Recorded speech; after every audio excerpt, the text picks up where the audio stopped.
локомотив паркка таштап койчу. 200 рубль. 200 рубль болобу.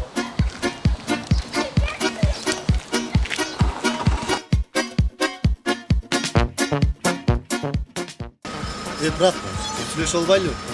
Мен азыр девушкама кетип аттым эле да. Мен жетип түшкөндө айтып койбойсуң, шеф канчага келейин деп. Мен ооба дейм. Анан сен муну таксинин акчасын дебейчи. Бензинге 200 рубль берип турбайсызбы дейсиң. Ошентет эле. Ошентип кой, брат,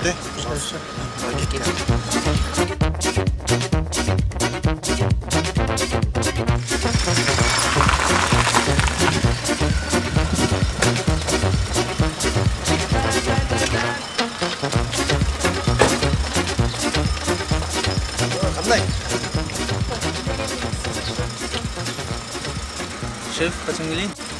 Өзүң чалып кой, анан келесиң. Хорошо, шеф. Бензинге 1000 рубль бердіңіз. Кетіп қалады. Не?